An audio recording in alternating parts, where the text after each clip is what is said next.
Once again, good afternoon to each and every one of you, and welcome again to EDPD 211. This is our week 4, and I hope that you're doing well, catching up. And just a few announcements before we jump straight into our session for this afternoon. First and foremost is that there are about,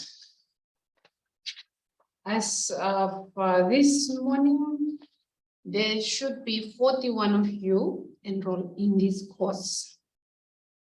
There should be 41 of you enrolled in this course, and probably this morning, Mr. Lau, we have just enrolled of you, so they may not know or are not aware that they should be accessing their Moodle by now.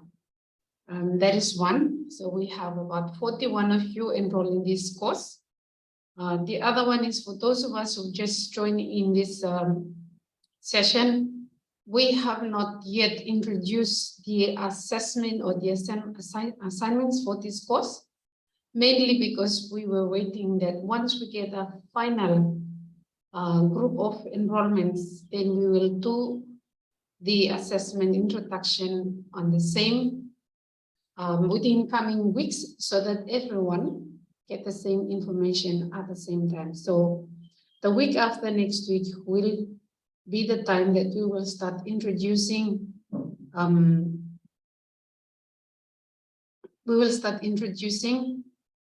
the assessment task. So please make sure that in the coming weeks, do not miss the sessions, because you will get information on how and what you should be doing for your assessment task for this course. So as you may have joined earlier and hear from us that in this course, it will only run until after next week, and then we will stop and another course, EDIE 211 will come on, which is an inclusive one. But your assessment task will continue until end of this semester. And for your information, for those of you who are just accessing the course, there is no restriction, mainly so that you can have access to the course anytime, even after I have stopped delivering or doing the Zoom session. You can still access the content of the course in order to do your assignments. So those are some announcements for this week, and we will move on straight to our content for this week. As for those of us who just joined in EDPD 211, there are only two major topics. The first one is multi-grade teaching, which we have covered, and this week onward, we will start looking at major topic 2, which is assessment. These are not new to most of you or all of you, because you are experienced teachers. So most of these would just be reminders, but the assessment tasks are the important ones that will get through whether you really understand what is happening, so that you show your experience plus the new knowledge in your assessment in order to pass this course. So we're looking at major topic 2 as from this week onwards. And in major topic 2,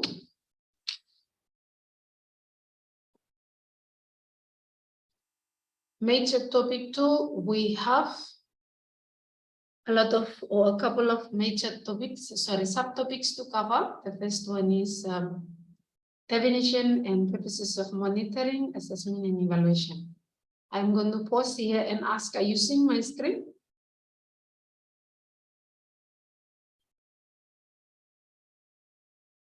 Hello? If you can hear me, please state whether you are seeing my screen or you're not seeing the screen. Yes, I can see your screen. Yes. Yes, Mrs. Effrel, we can share the screen with you. Okay, Daniel, you okay? Can you see? yes, I can see. Okay. I'm just making sure that you're following, because you were so quiet. So I thought I was talking to myself for a few minutes. Anyways, let's continue on. So our subtopics for major topic 2, assessment, is the first one is assessment, definitions of assessment, monitoring and evaluation. B, the historical view of different approaches of assessment. C is assessment topologies and strategies. D, assessment principles and standard and assessment policy. E, standardized assessment in Vanuatu. F, Bloom and Solo taxonomies. G, assessment tools and blueprint planning. H is blueprint for formative and summative assessment. I, development of assessment task. J, designing assessments. K, recording, interpreting, and reporting assessments. And the last one is using assessment results to inform teaching and learning.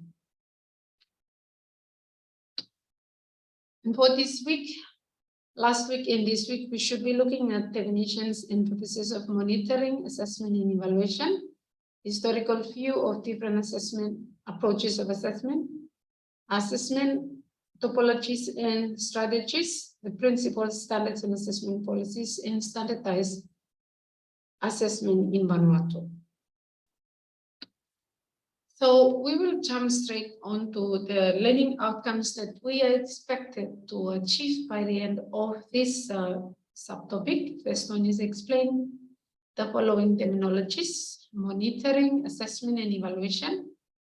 You should be able to demonstrate the skill of differentiating between the different types of assessment, recognize the different assessments definitions, and we must not be selfish with the knowledge that we are gaining in this course. We should work collaboratively by sharing our ideas on different assessment and evaluation methods and reasons for evaluation with those around us, particularly teachers that we are teaching within the schools that we are stationed at.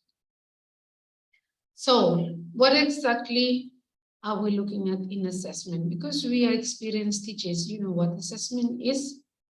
That in order to better meet the educational needs of students, it is important to add assessment to the teaching and learning process. And assessment is an important concept in a school year because it allows for individual recognition of each student's level of acquisition and competence of each student, and also to regulate the educational process. So what is assessment? The term assessment, the definition is, it is a systematic collection, review, and use of information about educational programs and services undertaken for the purpose of quality improvement, planning, and decision-making. And the purpose of assessment is to gather relevant information about student performance or progress, and to determine student interest to make judgments about their learning process. And after receiving this information, teachers can reflect on each student's level of achievement, as well as on specific inclinations of the group, and to customize their teaching plans. So if we look at it, assessment is a two-way process in teaching and learning. Probably most times we assume that we are just assessing the students' performance, but let's not forget, we need to remind ourselves that the reflection of the students' performance also tells a lot about how are we teaching them. So if the result that we are receiving from the assessment shows that our students are performing really high, there's several indications to it. Either the assessment tasks that we're setting there easy, or we have been really teaching well. There has been a lot of effective teaching. If the results are not so pleasing or they're poor, it could be on the students' part, but mostly on our part. Have we really taught the students the way that they should be taught, and are the learning outcomes achieved? So those are the reminders of why are we assessing. It's a two-way process. One, we're looking at students' performance, and also the measure of how effective our teachings are.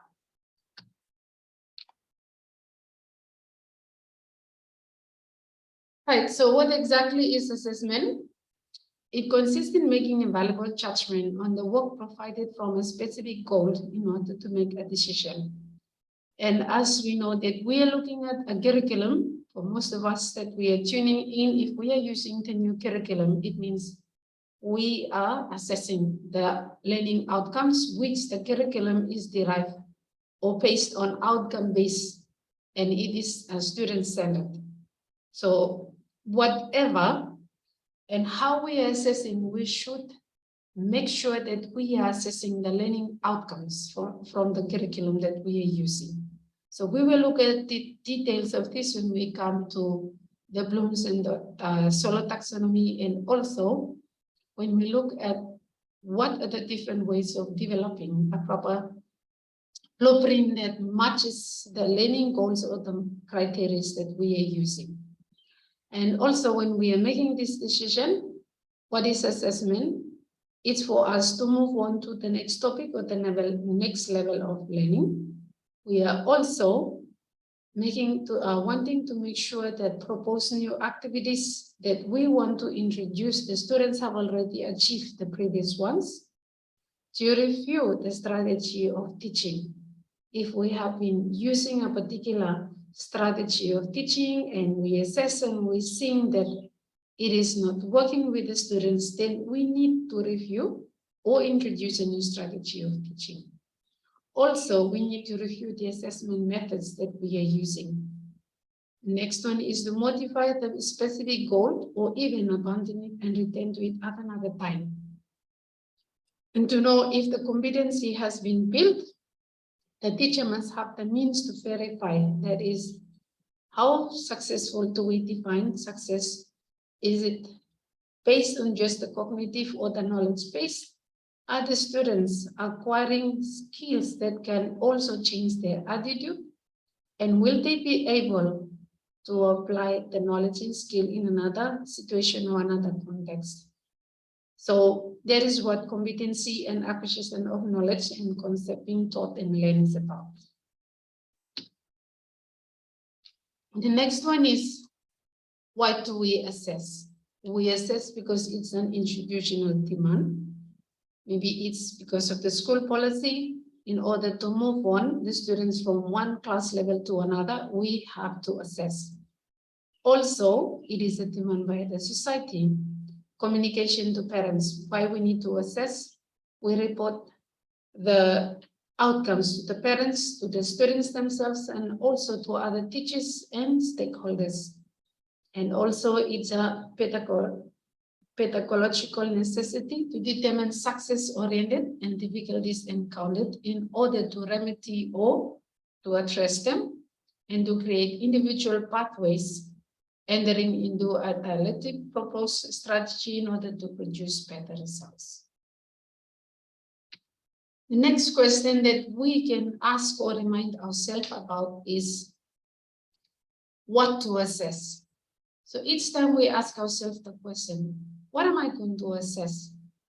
And precisely there are several indicators that we are supposed to assess, such as the knowledge. Have they really learned something out of what we are teaching them? Also, to know how will they be able to apply the knowledge and the skill that they have acquired. Abilities and competency. Are the students competent in whatever that we are teaching them? Their behavior, their progress, etc. So let us not forget that when we are designing our assessment, it is not just to test the knowledge, but it should also test or assess their affirmative and also the psychomotor skills. That are we really assessing our holistic person, or we just basing it on the cognitive or the knowledge base as we normally do?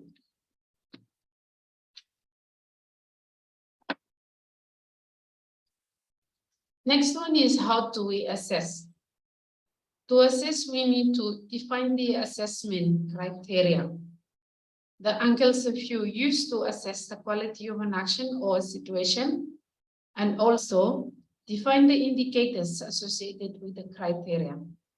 Where do we get this from? If you are familiar with your curriculum or the syllabus that you are using, for example, for years 1, 2, and 3, You should know that we have strands, we have substrands, we have the substrand outcome, and we have the indicators. When we are designing our assessment task, what we should be using is the indicators that we have already used. They should be the one that give us they define the assessment criteria, and we associate them with the substrand learning outcomes, so that through our assessment, we know that what we have taught is achieved, and also whether the learning outcomes, the indicators that is supposed to be carried out or performed by the students are really measured fully to how they were intended to.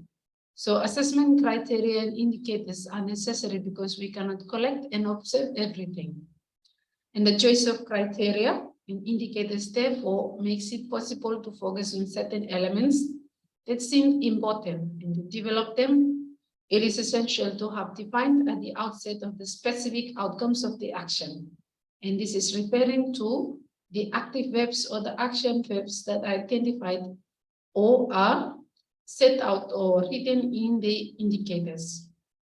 And also, we can do our own research sources of information. Either not only are we doing summative assessment, that we can also collect information through fieldwork or an individual or group interviews, questionnaires, and activity reports. So our type of assessment should vary as well, not just the written test that we normally do at the end of each term or mid-term, whatever that we are using. So it gives us a variety of how well a student is performing, not just through summative assessment. Also, it's to establish the conditions for implementation. For example, after our assessment task, we have done our marking. We need to plan an evaluation as soon as possible. That what is the results informing me? Are they good? Do I need to look at certain individuals? How can I help them? And we consider it as an exercise. We allow time for feedback, to give back the results to the students. We talk over with them, and also so that they can take ownership of the results and see how the teacher and the students can work together in order to improve next time. The next one is the assessment that we normally do in primary school. There are several reasons why we in the primary level do assessment. First one is assessment in primary school is about building a picture over a period of time, a child's learning progress across the curriculum.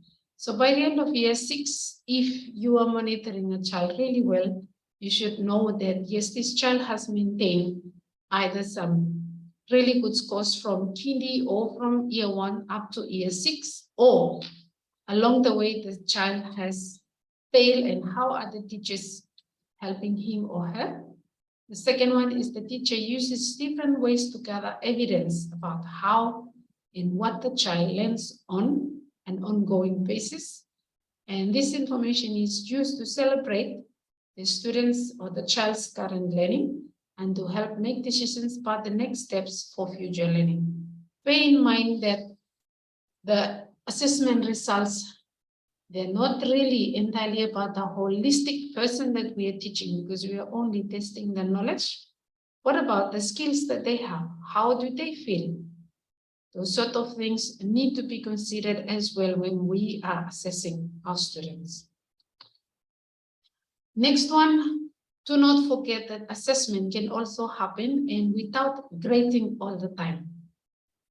Okay, most times we are always giving assessment, or we associate assessment with grading, either raw marks or in percentage, whatsoever. But we must not understand as well that assessment can happen without grading. And these are examples of when we are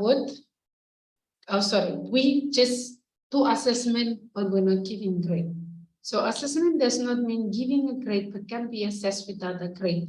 And in such a situation, in class or during class, it's on their participation. How well are they participating in an activity, or they are participating in a group work, as an individual, as a pair or whatever, or even how are they reacting or relating to the teacher. Next one is on how well are they understanding. On student investment, how much effort are they putting in their schoolwork, not just inside the classroom, but outside as well. And also assessment can be by competency. How well can they perform an activity? So it could either be satisfactory or unsatisfactory. So it does not mean that just because we need to give a grade, that is when we carry out assessment. Assessment can happen without grading as well. And also giving the students an opportunity to self-assess themselves, self-reflect. Our friends in the Francophone system, they're really good at this. They can either do it using pictures, they give checklists to their students. So for example, in year 1, 2, and 3, they might use faces. So it gives a student an opportunity that by the end of a science lesson, the student will either draw a happy face, a confused face, or frustration face, or they already been given the emojis or the images, and they just pick which one relate to them to show their understanding of what they have just gone through or done, so that they're self-assessing themselves. Another one is that they will normally give a checklist to the students when they are writing. So in the checklist, the piece of writing that they're doing must have a title. It must have an introduction, it must have a body and a conclusion. So after the child has already written, for example, a paragraph or an essay according to the instructions given, they must go through the checklist by themselves and check that yes, if they have given a title to their writing, they give it a tick. An introduction, a body, or a conclusion, they give all the ticks before they hand over the work to the teacher. If these things are missing, they are not supposed to be handing in the work, so they go over and do it again. So this is just an example of how we can allow or give students the opportunity to self-assess themselves. Also, we can allow peer assessment. Most times we use it for students to exchange their exercise books and to grade their work and give it back to their friends. But we did not go a step further by allowing the student doing the marking that what comment can they give to their friend. For example, if let's say the work is out of 5 or 7 or whatever, and the child, you have done the whole class marking, and you ask the students to correct themselves. After they have done the score, allow probably 3 to 5 minutes for the students to conference with each other, just explaining that, see, this is what you get wrong and this is what you get right. And I think this is how you should be doing it. So you as the teacher, you just need to listen in whether the feedback they're giving each other is helpful, is criticizing, or is it becoming a cheeky or teasing situation. But explain the process, maybe model it to the students before you allow time for them to peer assessment of each other's work.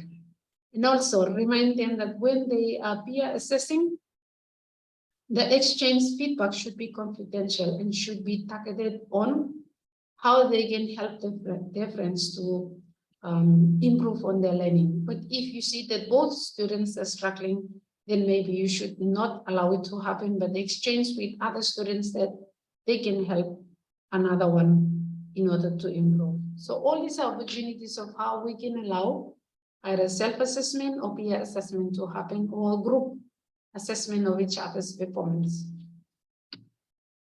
Next one is, how well are we using assessment? So assessment is a powerful and diverse tool or process, and it supports teachers to understand what students know, to enable them to guide their own learning and shape teaching practices as well. I'm not sure, but most times we as teachers, we depend on seeing the results. But this time on, make sure that once you get your result, it should be informing you, am I really teaching the students to the best of my ability? Are my teaching strategies applied effective? How can I improve them? is this teaching only benefiting certain number of learners in this class? This type of questions are helping us not just so that we can give better results to our stakeholders or the parents or the students themselves, but it also informs us that we are reflecting as we are practicing as teachers, especially in alignment with assessment. So what are the different types of assessment that we should be looking at? There are several, and the first one is assessment of learning. Assessment of learning summarizes what students know, understand, and can do at specific points in time. This can be a large scale, such as the FANSTA, or individual teachers using evidence of students' learning to inform their practice decisions. So assessment of learning, example is FANSTA or year 8. Those are the type of exams that they will come at the end of what the student has already covered or know at some specific point of time. For example, in the FANSTA, it will test, it is done in year 4 to test whether learning or acquisition of all these specific outcomes has happened in year 1, 2, and 3. And then again in year 6 to test whether the learning outcomes or the competencies stated out in the syllabus covered in year 4, 5, and 6 has been achieved as well. Type number 2, assessment as learning. What is assessment as learning? Assessment as learning positions students as actively involving in assessing their own learning through the support and development of their metacognitive skills. When students are involved in self-assessing, thinking and monitoring about their own progress on what and how they learn, it can give them a sense of ownership and help them take control of their own learning as they interact with teachers and peers. This positions students as capable and competent learners who are supported to learn more about what they learn and what they would like to learn. And in this way, the process of assessment is learning experience in and of itself. So as we've just talked about examples of allowing students to self-assess themselves. Maybe most times we're not doing this. It can be formative, it can be summative, but our activities that we are doing in a daily basis in the classroom should have some criteria that give the opportunity for each individual in the class to self-assess themselves as they are doing the lesson activities. Type number 3, assessment for learning. Assessment for learning views assessment and teaching as intertwined and not separated to each other. Student learning is shaped by the teacher's use of practices such as questioning and provision of timely feedback. It is considered a continuous process involving teachers finding out what students know, understand, and can do, and then modifying their teaching to help students to be successful on a daily basis. This enables teachers to refine their teaching approach, build on students' previous learning, and support new learning. It is ongoing and occurs in context, and this is formative assessment. An example of this would be that you have already planned your lesson.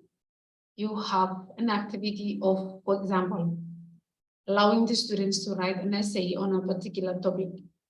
When you introduce the lesson, and in the middle of it, you notice that the students are not really understanding what you're supposed to be doing. For example, probably brainstorming or going straight to the writing, and the students are not following. So you might just drop the activity and say, no, let's switch on and start off by doing an example together. This is what assessment for learning is about. You are changing your teaching strategy or the activity on the spot as it happens so that it fits or suits more the student's style of learning. And you can either slow down and do example with them or allow them to work in pairs so that whatever you have planned previously is not carried out, but you approach it in the same way and still achieve the goal or the learning outcomes of the lesson that you have actually identified.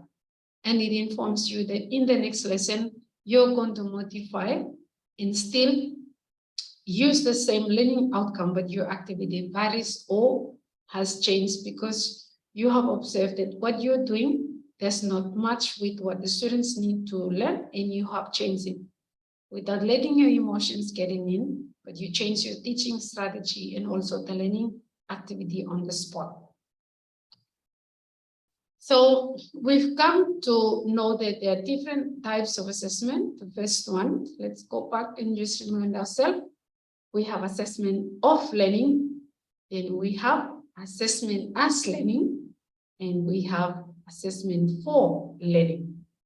This time, let's look at how do we apply all this in our teaching and learning or by practice.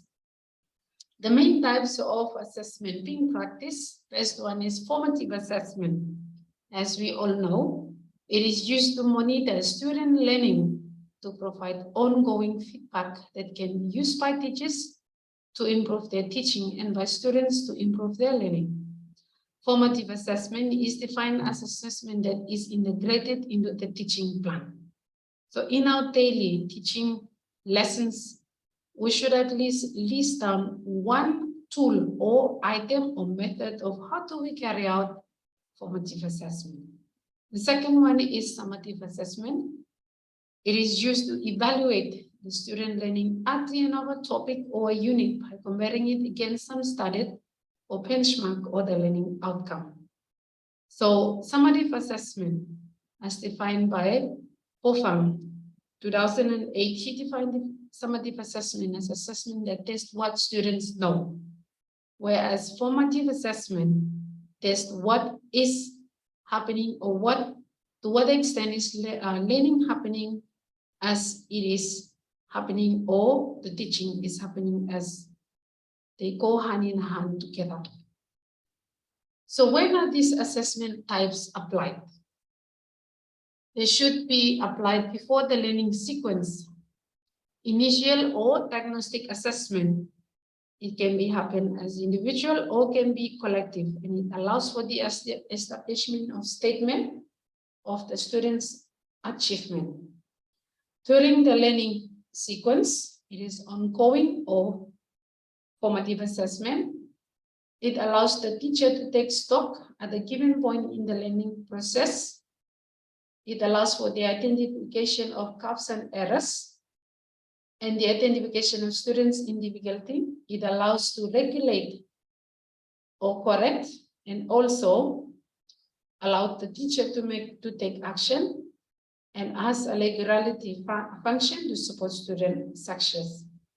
During the lesson as well, formative assessment progress can be done through a journal or it can be done through verbal feedbacks, but we must always give opportunity for students to self-evaluate themselves as well, not just us teachers doing it. Next one is after the learning sequences happen, which we all know is a summative assessment. So there are different types of evaluation that characteristics of human behavior towards assessment is. One is that it can be spontaneous, okay? This is the student's reaction when we give them assessment. First one is that, oh, I was not ready when we are told that we're supposed to be doing an exam. Number two, it can be implicit reactions of students. They can reflect on or even comment that either our assessment task is too hard, too easy, or can even criticize our teaching as well. And the next one is establish. The evaluator tries to make the validity by being explicit in order to communicate a judgment. He or she throws from the cup between the two, either one who appreciates what is happening and the other one who does not really understand what is going on. And how can you help each one? It depends on what type of teaching you're using and whether you are assessing the right content that you have actually taught. So assessment types and methods, they will always work with if we understand that where are we getting the learning outcome from in order to assess. We are not assessing something else outside of the students' knowledge, experience, and what they can be able to do. So subject learning outcomes may include student action or skill, a content area of knowledge, and also the context or professional environment or practice where they should be able to apply whatever that they have already achieved through the knowledge and skill. Assessment methods give us an opportunity that we should familiarize ourselves with and should be able to have different methods of assessing students, not using the same ones all the time. And also the formats of how we are assessing, we must make sure that we are using what the country or the policies of assessment allow us to do, and anything should also include the marking rubric or criteria as well. So first one, in deciding what type of assessment method should I be using, it should allow you to analyze your learning outcome. And it can be derived from the skills that we already know, and also should be able to measure the level of thinking that you want students to demonstrate, or are they really low? So if we are using the low levels of thinking all the time, it means that we are the one who are causing these students to be low thinkers or not be able to think and create, or we're just on the low outcome as well. So let's look at the example of how well are we doing this. When we look at assessment and we look at Bloom's taxonomy, most times in our blueprint, we have remember, we have understand, and we have apply. Really, we're just focusing on the low level of learning. So if you look at the list that I am seeing right now, the action verbs does not really allow the students to think critically or think high, just like we have seen in EDPS 112. But what we should be including in our assessment blueprint, we should have analyze, we should have evaluate, and we should also have create as well, even as low as year 1, 2, and 3. Once we start teaching them in class through formative assessment, and when we come to summative assessment and we include this, it is really measuring the full potential of students, not just what they can recall, but they can apply, they can evaluate, and they can create as well. And it goes beyond the classroom as well. We have looked at all this, and this brings us to the end of our assessment for this, our assessment process this afternoon. Thank you so much for listening in. I am going to stop sharing the screen and give you a few moments if you want to share or discuss or include anything that you would like to share with us a few minutes before we finish. Anyone would like to say anything before we finish off this afternoon? No one has anything to say about the presentation? Like if you have not, if you've just joined in and you did not follow, don't forget that Mr. Lawi is recording this session and he will share with us the video, so you can always go back and follow on. But I would like to include something else that for you to do before our next session next week.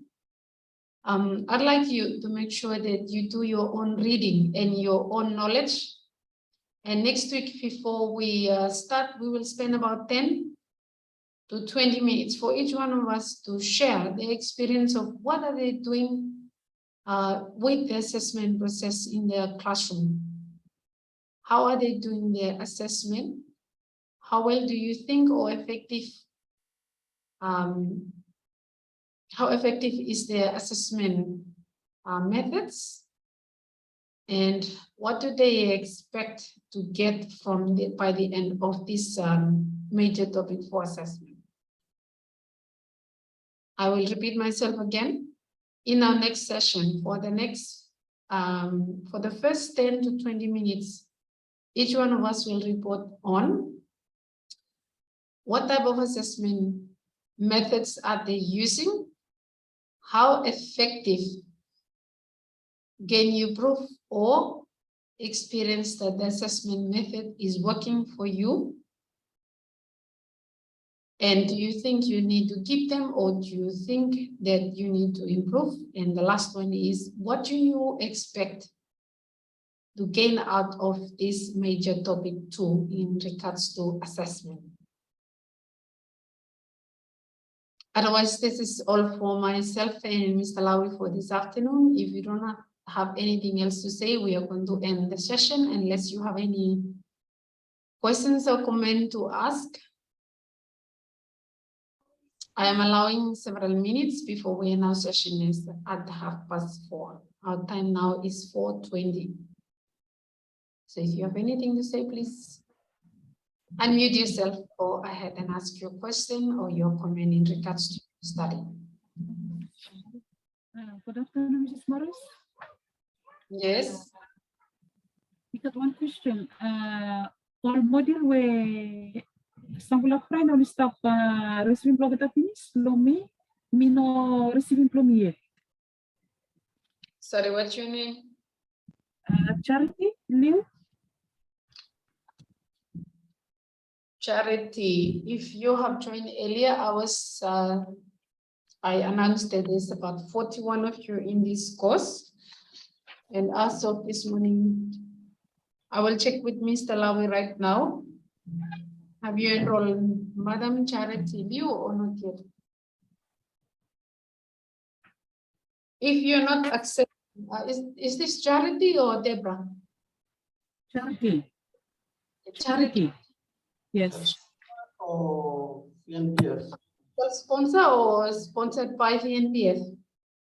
Sponsored by VNPF. If you're sponsored by VNBF, would you mind sending an email to Asnet?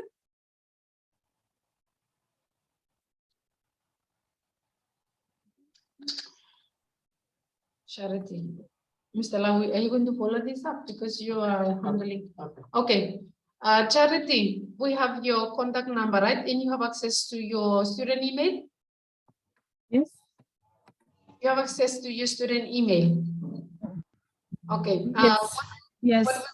What we will do is Mr. Lawi will check and should report back to you before end of the week why you're not accessing your courses on Moodle. Okay? Okay, thank you. You're welcome. Anybody else? Either to do with accessing the course? Yes. Lingus? Good afternoon, Mrs. Morris. Yes. Didn't just come inside no more. No, soon this afternoon, then we got one question. Mivla only just to Mivla coming today. Said lo mudun Mivla access them. One question you can be how much week low cost play you mean now? Okay, we have not really covered a lot so far because we are aware that some students have not yet accessed Moodle and we have not introduced any assessment task yet. So, excuse me, we are in the week 4. We have several more weeks before this course ends, but that does not stop you. Or you have not even lose out on anything because I have not restricted any content in the Moodle, so you can access everything. And after next week, I will start introducing your assignments so that everybody is on the same page and no one is left out in this course before we move on to the other course. Does that answer your question, Madam Lingus? Thank you very much. You're welcome. Anyone else? Who am I seeing? Anita? Antina?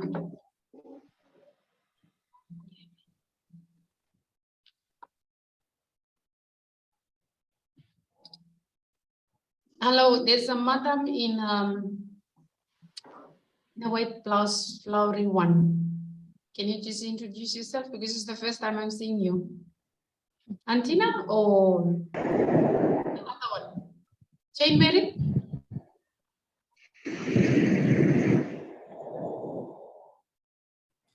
Unmute yourself.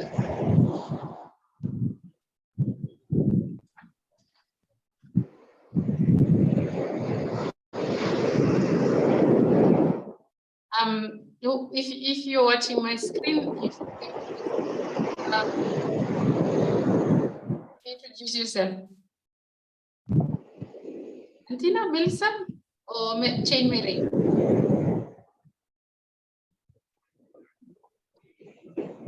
Okay, it's not.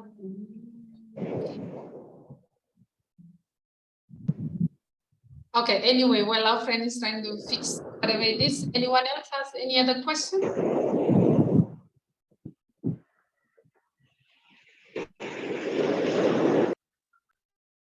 No one has another question? No more questions? Right, if there's no question at all or any further comment, just know that so far, major topic 1, the 12 subtopics have already been populated, and we are allowing you the opportunity to make sure that you have access to all of this. I will complete population for major topic 2. Then by the time I'm done with them, then I will start introducing your assessment task. So expect your assessment task to begin in October and November before end of this year. We have 3 assessment tasks. Don't worry, they're not really ones that will kill you because you are actually teaching. Some of you might be teaching multi-grades, and assessment is part of your teaching and learning. We're not going to create something really new, but it should be based on what you're doing, and we're just making sure that we are improving your ways of assessment in your classroom. Otherwise, thank you so much for tuning in this afternoon. Linus, Sheila, Selwyn, Regina, Nettie, Liza, Carrie, Annette, Clement, our friend the Galaxy A02, Debra, Daniel, and the lady I was referring to. My apologies for not really recognizing you. But thank you all for joining in this afternoon. I wish you a good week and a lovely evening with your families. Take care. Until next time, you can unmute yourself and farewell your friends before we go off this afternoon. I will stop the recording. Is that okay, Mr. Lawi?